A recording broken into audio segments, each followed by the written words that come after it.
Sanchita Mukherjee is joining us to talk a bit about the fundamentals and the markets as she sees it going forward. Sanchita, hi, good afternoon. Thanks much for taking time out to chat with us.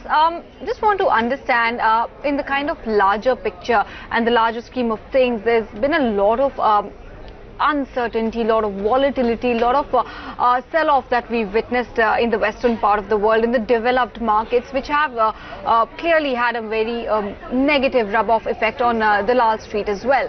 Going into 2019, do you believe the volatility to continue? And if at all you do believe that, how would you then recommend the investors to navigate through this market?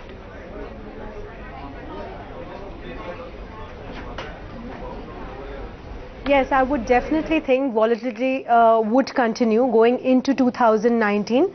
There are too many global headwinds which you just mentioned. I will just add on to that in terms of there are trade tensions and there's no resolution on that currently. So let's see how that pans out. Oil prices have been all over the place. The dollar liquidity is a concern.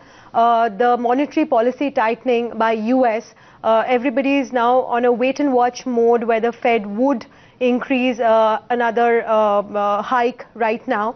Also the tone, their comments post the Federal Reserve meeting in terms of whether we would have a 4 rate hike next year in 2019 or 3. All these would add on to the global headwinds, which is pertinent for the Indian economy and the Indian markets as well.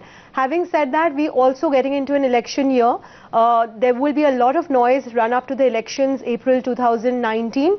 But having said that, I would like to end on a little bit of a positive note, because for clients of ours who have been investors with a long-term horizon, say 3 to 5 years, you must always look at using this kind of a volatility as your friend and add on to it, because this is a excellent time to add on whenever there's a volatility.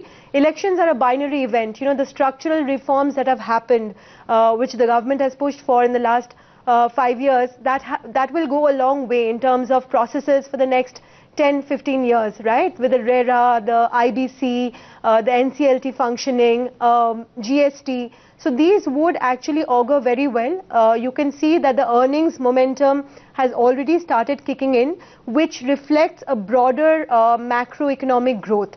So I would take pride in these numbers, and I would think one should add on to volatility. Okay, if one were to actually use this volatility and find quality amid all the chaos, which would be the themes that you see some green shoots coming out of?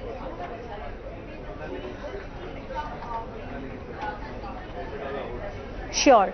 So beginning of this year, I focused a lot on the consumption theme, and I think that played off very well. Right now, I think a lot of consumption names are actually at a very high valuation. The sector which has not really performed vis-a-vis the rest of the market would be industrials and capital goods. This is a sector one could look at because capex, there is, yes, a little bit of a mild recovery in terms of capex and utilization as well. There is targeted government spending, private sector spending on capex. So industrials and capital good would be a sector one could look out for. And definitely the underperformance overall of the private corporate banks. This is a huge opportunity. Private corporate banks I think would be a sector to watch out for now that the NBFC crisis is also there. Hence, a lot of focus would be on the private corporate sector lending. Sanchita, so thanks for giving us some of the important triggers and also your views as far as corporate banks go. But now, as we head into the new year, one of the big themes of 2018 would undoubtedly be the consumption story. Do you think that could continue into 2019, which is also an election year?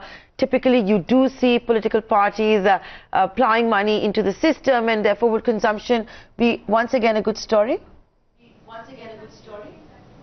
Yes, I should think that would be sustainable. I mean, you can already see rural consumption to be strong. Urban market is a little mild at this point in time. But having said that, consumption is still going strong. And yes, you rightly pointed out, this being an election year, a lot of money might come which would aid consumption. Within consumption, one could also look at certain quality names. In fact, a little bit of a different kind of names, and not in terms of just auto. One could look at, say, travel and hospitality, AMC businesses within financial services, insurance. All of these sectors would also augur well along with your regular consumption names. Many thanks for joining us here in our studios with your views and advice for the ET Now viewers.